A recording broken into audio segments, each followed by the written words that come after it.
Hello everyone, welcome to engineers career point platform. My name is Gurvinder. So आज का मेरा जो वीडियो है वो Himachal Pradesh public service commission में जो असिस्टेंट एनवायरनमेंट इंजीनियर का जो वैकेंसी निकला हुआ है उसकी प्रिपरेशन से रिलेटेड है।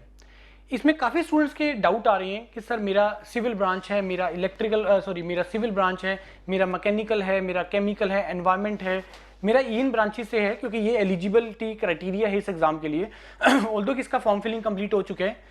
डाउट क्या आ रहा है कि सर हमें टोटली एक अलग सिलेबस ही इसको प्रिपरेशन करना पड़ेगा, तो क्या हमें इसका प्रिपरेशन करना चाहिए? मेरा आप लोगों से एक क्वेश्चन ये है कि अगर आप यही सेम क्वेश्चन किसी से भी अगर आप पूछेंगे तो उसका आंसर क्या रहेगा? उसका आंसर रहेगा नहीं यार, तुम्हें नहीं तैयारी नहीं करनी चाहिए क्योंकि इसका अलग सिलेबस है। इसके अलावा तुम अगर इसका तैयारी करोगे तो उसका क्या फायदा होगा? तुमने जो सिविल केमिकल में नहीं पढ़ा या जो तुमने सिविल में नहीं पढ़ा वो चीजें नहीं आ रही है इसके अंदर।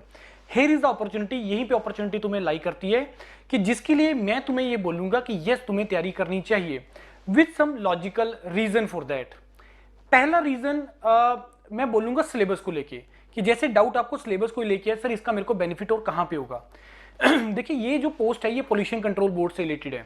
इस टाइम पे पंजाब में भी वैकेंसी निकला हुआ, हरियाणा में भी है, राजस्थान में भी है, सेंट्रल पोल्यूशन कंट्रोल बोर्ड, हर पब्लिक सेक्टर के अंदर एनवायरमेंट इंजीनियर का वैकेंसी निकलता है। कहने का मतलब ये है कि ये कुछ ऐसी वैकेंसी है जिसका रिक्वायरमेंट आने वाले टाइम में बहुत ज्यादा बढ़ने वाला है, क्योंकि जिस हिसाब से environment related issues nationally internationally बढ़ रहे हैं, तो इसका जो एक वैकेंसी है, जैसे कोल इंडिया लिमिटेड ने लास्ट ईयर निकाला था, तो उसमें एक स्टूडेंट ने हमें इंफॉर्मेशन दिया कि सर इसका 400 प्लस वैकेंसीज आने वाला है, राइट। तो जो आप ये प्रिपरेशन कर रहे हो यही कॉमन प्रिपरेशन है। कोई भी एग्जाम ऐसा आएगा, चाहे वो सेंट्रल पोल्यूशन कंट्रोल बोर्ड है, चाहे वो पब्लिक सेक्टर से रिलेटेड है, चाहे वो अदर स्टेट से रिलेटेड है, जैसे हरियाणा में भी निकला हुआ है इसका वैकेंसी, सेम सिलेबस है इसका, राइट।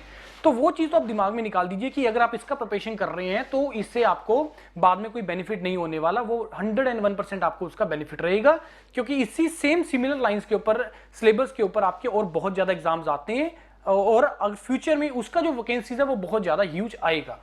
दूसरा, सिविल ब्रांच में सबसे ज्यादा जो मैं बोलूंगा कि गवर्नमेंट वैकेंसीज है, गवर्नमेंट जॉब्स हैं, वो सिविल ब्रांच में रहती हैं। व्हाट अबाउट द मैकेनिकल, अगर मैं स्पेशली स्टेट की बात करूं, what about the chemical, chemical का तो आता ही नहीं है किसी भी स्टेट के अंदर। What about the environment. तो अगर मैं इस पॉइंट ऑफ व्यू से सोचूं कि इन वैकेंसीज के लिए जो है आपको इन ब्रांचेज वाले कैंडिडेट के लिए तो ये बहुत अच्छा अपॉर्चुनिटी है, बहुत अच्छा अपॉर्चुनिटी, और आप लोगों को सभी को इसका प्रिपरेशन करना चाहिए क्योंकि आप लोगों को गवर्नमेंट का अपॉर्चुनिटी नहीं मिलता है। तो यहीं पे यहाँ पे जैसे मैंने आपको बोला हूं कि जैसे एक तो नंबर ऑफ वैकेंसीज इसमें 8 है, कंपैरेटिवली कंपटीशन वैसे ही कम है। दूसरा, अब स्टूडेंट के दिमाग में अब ये क्वेश्चन मार्क आ रहा है और कुछ लोगों ने क्रिएट कर दिया ये डाउट कि हमें तैयारी नहीं करनी चाहिए या आपको इसका करने का कोई ज्यादा बेनिफिट होगा नहीं और कोई वैकेंसी इसके रिलेटेड नहीं आएगा। तो वो डाउट दिमाग से निकाल दीजिए, आपको 101% इसका प्रिपरेशन करना चाहिए। और engineers career point your PDA is the India's only and biggest platform जो इसके लिए प्रिपरेशन करवा रहा है। तो आप जुड़ के साथ में कर सकते हैं प्रिपरेशन, राइट। कंटेंट पूरा प्रोवाइड किया हुआ है तो उसके ऊपर आप फोकस करेंगे। अगर आप उतना सा कंटेंट भी करेंगे, competition come, number of seats चलो जितनी है, और फ्यूचर में इसका जो रिक्वायरमेंट है वो बहुत ज्यादा आने वाला है। तो मेरा आप लोगों को सभी को यही आपको सजेशन है कि आप इसका तैयारी करो। और तीसरा पॉइंट, एक बहुत इंपॉर्टेंट पॉइंट, अगर आप इसका सिलेबस उठा के देखेंगे तो आप मेरे को आप ये बताइए कि इसमें मोर देन 50% जो कंटेंट है जो आएगा एनवायरमेंट से रिलेटेड आएगा, उसमें आप लोगों ने सभी ने एक बार पढ़ा हुआ है अप टू द 10th और the 12th standard. 10th standard तक आप लोग सारे के सारे एनवायरमेंट पढ़ते हैं, साइंस आप लोग पढ़ते हैं, तो वहां पे ये सारे टॉपिक्स आप लोग स्टडी करते हो। तो 50% तो सिलेबस एक ऐसा सिलेबस है इसके अंदर जो आप लोग पहले पढ़ के आए हो और आपको जस्ट उसको रिकॉल करना है, रिवाइज करना है, तो उसमें कोई ज्यादा डिफिकल्टी नहीं आएगा।